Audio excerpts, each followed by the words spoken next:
Hey friends, welcome back to my channel.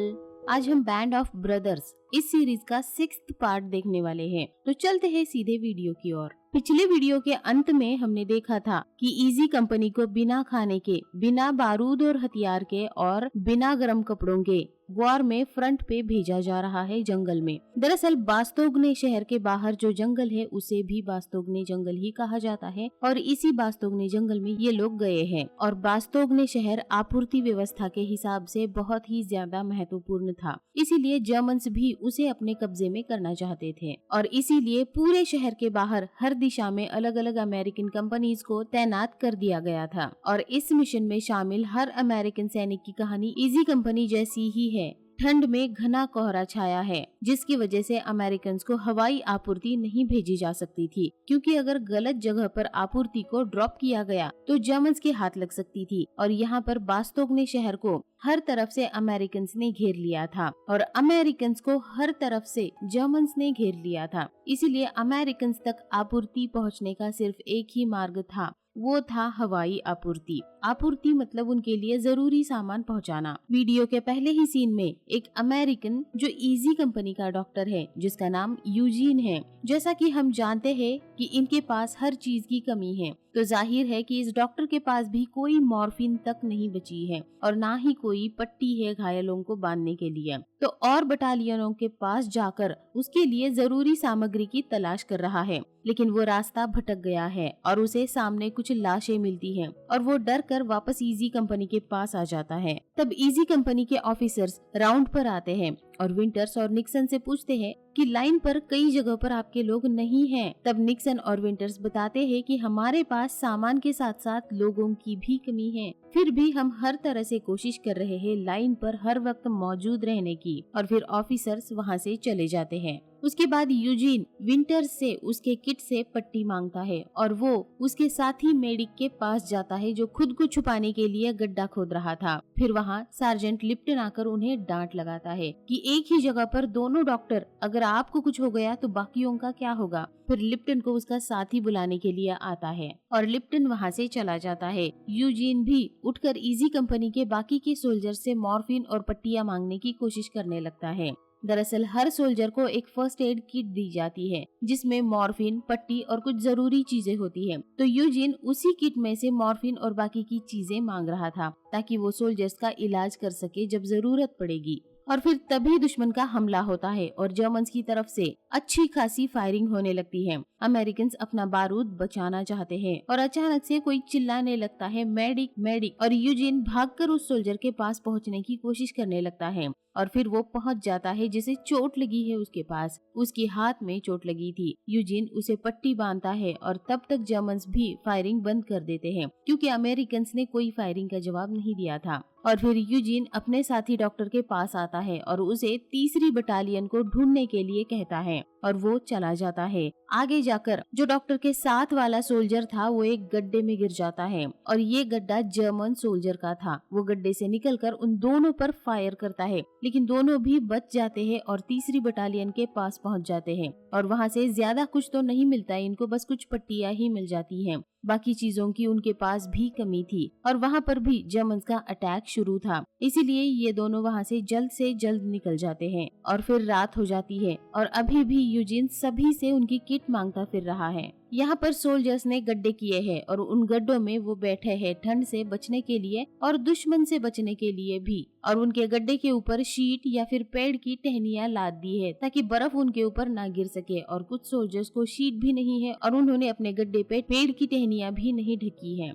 कितना कठिन समय होगा वो, जब इन्हें इस तरह की ठंडी रात में आसमान के नीचे पूरी कई सारी रातें बिताने पड़ गई होगी। ऊपर से इस ठंड में दुश्मन भी तो है। अच्छा है कि दुश्मन नहीं जानता कि इनके पास गोला बारूद नहीं है, वरना जर्मन्स कुछ ही देर में बास्तोग्ने को अपने कब्जे में कर पाते और पूरी इजी कंपनी को बंदी बनाकर ले जाते। लेकिन जर्मन्स भी इनसे हमेशा की तरह डर रहे हैं। वो समझते हैं कि अमेरिकन्स काफी ताकतवर है और वो सच भी है, लेकिन यहाँ और इस पल नहीं। फिर अगले दिन मॉर्निंग में फिर से जर्मन्स अटैक करते हैं और इस अटैक में एक अमेरिकन सोल्जर घायल होता है और उसके पैर को चोट लगती है। पास ही में हुए ब्लास्ट की वजह से उसके पैर में लकड़ी के टुकड़े घुस गए थे। उसे यूजीन फर्स्ट एड देता है और उसे मॉर्फिन भी देने वाला था, लेकिन सोल्जर कहता है कि मॉर्फिन बर्बाद मत करो, इसे बचा कर रखो, मैं सह सकता हूँ। और फिर उसे जीप के ऊपर डालकर डॉक्टर शहर में लाते हैं। यही है बास्तोग्ने शहर, जहाँ बाकी अमेरिकन का इलाज हो रहा है। और हॉस्पिटल में जाते समय यूजिन लाशों का ढेर देखता है कि कैसे सोल्जर्स मारे जा रहे हैं। अंदर जाने के बाद यूजिन देखता है कि घायलों की भीड़ लगी है और इनको यहाँ से निकाला भी नहीं जा सकता, क्योंकि ये लोग पूरी तरह से अलग थलग पड़ गए हैं और इन्हें यहाँ से निकालने का कोई रास्ता नहीं है। हर तरफ से जर्मन्स खड़े हैं। यूजिन वहाँ 2 लड़कियों को भी काम करते हुए देखता है कि वो कैसे पूरी जी जान से घायलों को बचाने की कोशिश कर रही है। उनमें से एक लड़की काली है, मतलब अफ्रीकन है, और दूसरी यूरोपियन है, गोरी है। यूजिन उस गोरी नर्स से मॉर्फिन, पट्टियां और प्लाज्मा मांगता है। प्लाज्मा मतलब सलाइन, जो सुई से हाथों में चढ़ाई जाती है। उस लड़की के पास भी ज्यादा कुछ नहीं था, लेकिन फिर भी वो कुछ मॉर्फिन और थोड़ी सी दवाइयाँ उसे दे देती है। इस नर्स ने पट्टियां शीट को फाड़कर बनाई थी, वो भी कुछ पट्टियां वो यूजीन को दे देती है और फिर यूजीन वहां से फ्रंट पे वापस जाने के लिए निकल जाता है और पीछे से वो लड़की यूजीन को आवाज देती है और एक चॉकलेट उसे दे देती है। यूजीन एक जूते की जोड़ी भी अपने साथ ले लेता है। फ्रंट पे एक सोल्जर के जूते खराब हो गए थे, इसीलिए उस सोल्जर के पैर भी ठंड से खराब हो रहे थे। फिर वापस यूजीन फ्रंट पे आता है और फिर अमेरिकन का एक छोटा सा ग्रुप इस आपूर्ति ना होने की समस्या से बाहर निकलने की ठानता है और पैदल यहाँ से बाहर निकलकर अपने साथी जो बास्तोग्ने के बाहर है उनसे संपर्क करके कुछ सामान मंगवाने की कोशिश करने के लिए निकल पड़ते हैं। उनके साथ डॉक्टर भी जाना चाहता है, लेकिन उसे रोक लिया जाता है और यहीं पर रहने को कहा जाता है और फिर वो सोल्जर्स उम्मीद की तलाश में निकल पड़ते हैं। जंगल में बहुत धुंध है और तेज बर्फ गिर रही है। अमेरिकन्स अभी बस थोड़ी ही दूर गए थे कि अचानक से सामने से जर्मन्स इन पर अटैक करते हैं और एक सोल्जर हिट हो जाता है और जमीन पर गिर जाता है और बाकी सब लकड़ियों के पीछे कवर लेते हैं और जर्मन्स की तरफ फायरिंग करने लगते हैं। जो सोल्जर हिट हुआ है उसका बहुत खून बह रहा है। उसका दोस्त उसे बचाना चाहता है, उसे अपने पास खींच लेना चाहता है, लेकिन वो फायरिंग के बीच में ऐसा नहीं कर पा रहा है और मजबूरन वहाँ पर अमेरिकन्स को पीछे हटना पड़ता है और उस घायल सोल्जर को वहीं पर इन्हें छोड़ना पड़ता है, लेकिन वो अभी भी जिंदा है। उसे यहाँ छोड़ने के बाद वापस भी कोई नहीं आता है उसके लिए। भागते वक्त एक और अमेरिकन घायल हुआ था, उसे मॉर्फिन देकर और पट्टी बांधकर हॉस्पिटल पहुंचाया जाता है। जो वहीं पर गिर गया था उसका दोस्त उसे वापस लाने के लिए सबको बहुत इंसिस्ट करता है, लेकिन वापस जाना मतलब औरों को भी मुसीबत में डालना होगा, इसीलिए वापस जाने के लिए मना किया जाता है। और फिर रात होने पर यूजीन, जिसके जूते खराब हो गए थे, उस सोल्जर के पास जाता है। वो देखता है कि उसके पैरों की हालत बहुत ही ज्यादा खराब हो रही है और उसे जल्दी ही गैंग्रीन होने की संभावना भी है, पर उसका किसी के पास कोई इलाज नहीं है।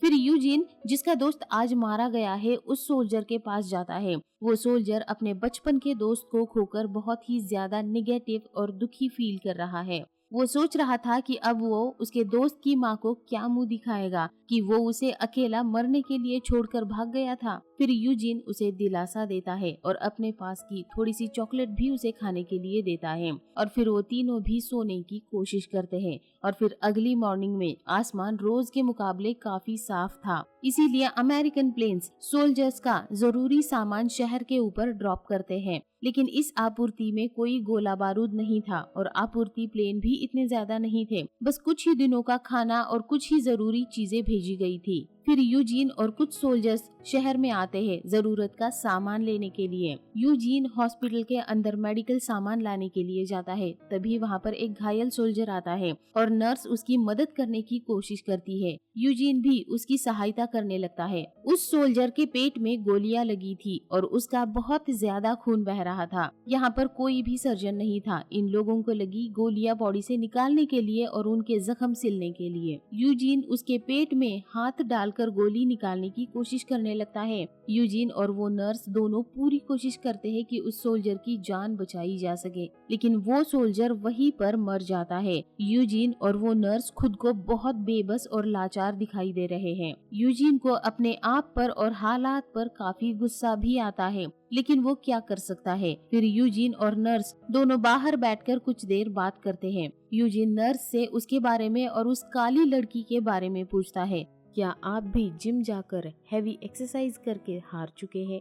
क्या आप भी डाइट करके हार चुके हैं? क्या आप भी सालों साल वजन कम करने की कोशिशों से थक गए हैं? तो इसका सोल्यूशन हमारे पास है। आप बिना किसी हार्ड डाइट के अपने घर का नॉर्मल खाना खाते खाते अपने मनपसंद फूड को एंजॉय करते हुए अपना वजन कम कर सकते हैं। तो आइए हमारे साथ इस फिटनेस की जर्नी में शामिल हो जाइए, जहां पर अभी तक 10,000 से भी ज्यादा लोगों ने अपना मनपसंद बॉडी शेप और बॉडी वेट पाया है। इतना ही नहीं, अच्छे बॉडी शेप के साथ साथ अच्छी स्किन और अच्छा डाइजेशन भी पाया है। तो आज ही कॉल करिए इस नंबर पे और हमारी वेट लॉस कम्युनिटी को कैसे ज्वाइन करना है इसके बारे में जानकारी लीजिए।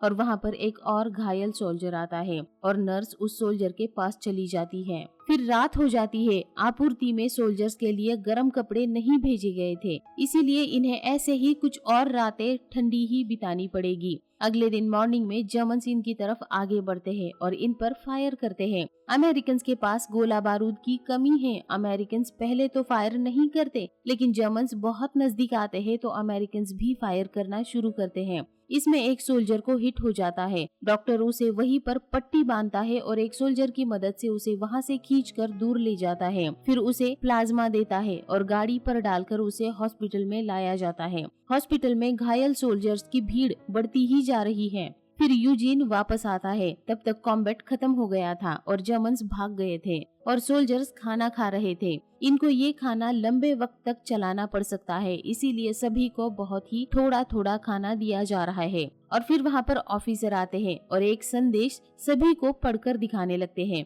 जर्मन्स ने इनके ऑफिसर को एक संदेश भेजा था कि ये घिरी हुई अमेरिकन सेना आत्मसमर्पण कर दे, वरना उनका विनाश पक्का है। लेकिन उनके ऑफिसर ने जर्मन्स को जवाब में एक गाली लिखकर भेजी थी और ये सुनकर अमेरिकन का कॉन्फिडेंस बढ़ गया है। लेकिन इन हालात में उनके पास कॉन्फिडेंस के अलावा कुछ था भी तो नहीं। और फिर से ठंडी रात आ जाती है और आज की रात 25 दिसंबर की रात है, मतलब क्रिसमस की रात है। और इनका क्रिसमस यहाँ पर ऐसे मनाया जा रहा है। सोल्जर्स अपने परिवारों को याद कर रहे हैं।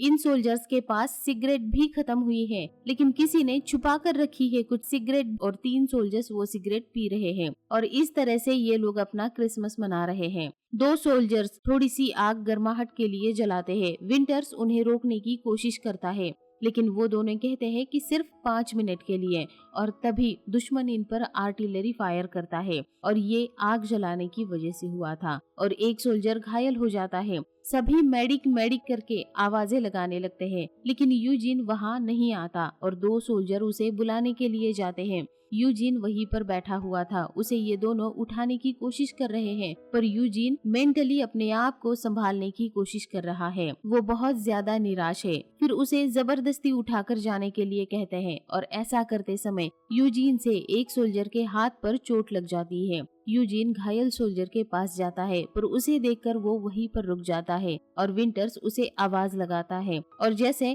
यूजीन होश में आता है वो तुरंत घायल सोल्जर की मदद करने लगता है और फिर उसे उठाकर गाड़ी पर डालकर हॉस्पिटल पहुंचाने लगते हैं। तब विंटर्स यूजीन को भी शहर जाकर गरम खाना खाने के लिए कहता है। फिर यूजीन शहर में दाखिल होता है। ऊपर जर्मन प्लेन्स उड़ रहे हैं और शहर पर बमबारी कर रहे हैं। नीचे से अमेरिकन प्लेन्स को नष्ट करने की कोशिश कर रहे हैं, लेकिन नाकामयाब हो रहे हैं। शहर पहले ही खंडर था और अब बची कुची इमारतें भी नहीं रहेगी। फिर भी यूजीन और उसके साथी आगे बढ़ते चले जा रहे हैं और फिर वो देखते हैं कि हॉस्पिटल जहाँ था वहाँ पर उस बिल्डिंग पर बॉम्बिंग हुई है और पूरी बिल्डिंग ढह गई है। यूजीन पास जाता है और उसे नर्स का सर को बांधने का रुमाल मिलता है। वो बहुत ही भावुक हो जाता है, सैनिकों के लिए भी और उस नर्स के लिए भी। वो वापस गाड़ी में बैठकर जंगल में आता है और फिर जिस सोल्जर को चोट लगी थी उसी के पास आकर यूजीन बैठ जाता है। यूजीन उसका हाथ देखता है और उसे पूछता है कि ये क्या हुआ। तब वो यूजीन को बताता है कि ये तुम्हारी वजह से हुआ। यूजीन पूछता है कि मैंने कब ऐसा किया और फिर उसके हाथ पर पट्टी बांधता है। ये वही नर्स का रुमाल है। यूजीन उस रुमाल को अपने पास रखना चाहता था, लेकिन उसके पास पट्टी ना होने के कारण वो वही रुमाल को फाड़कर उसके हाथ में बांधता है और ये पार्ट यहीं पर खत्म हो जाता है। और आखिर में हमें बताया जाता है कि 26 दिसंबर को, मतलब उसके अगले दिन को, अमेरिकन आर्मी जर्मन लाइन को तोड़कर, उनको हराकर अंदर फंसे हुए अमेरिकन तक पहुंच जाती है और घायल अमेरिकन को वहां से निकालते हैं और बाकी सोल्जर्स को जरूरी सामान सप्लाई भी करते हैं। बैटल ऑफ द बुल्ज की लड़ाई इन फंसे हुए अमेरिकन तक पहुंचने के लिए ही थी और इस तरह की कई और बैटल्स बास्तोगने के अलग अलग दिशा में चल रही थी अमेरिकन तक पहुंचने के लिए। ईजी कंपनी जैसी जितनी भी कंपनीज वहां पर फंसी हुई थी, कभी किसी ने नहीं माना कि उनको रेस्क्यू करने की जरूरत थी। वो बस दुश्मन को खत्म करना चाहते थे, जो कि उन्होंने किया। तो आपको ये पार्ट कैसा लगा मुझे कमेंट करके जरूर बताइए। अगर आपने वीडियो को अभी तक लाइक नहीं किया तो पहले प्लीज लाइक करिए, और अगर चैनल को भी सब्सक्राइब नहीं किया तो आप ऐसे ही अच्छे वीडियोस देखने के लिए चैनल को पहले सब्सक्राइब करिए और ये वीडियोस अपने फ्रेंड्स के साथ भी शेयर करिए। And finally thanks for watching, bye bye.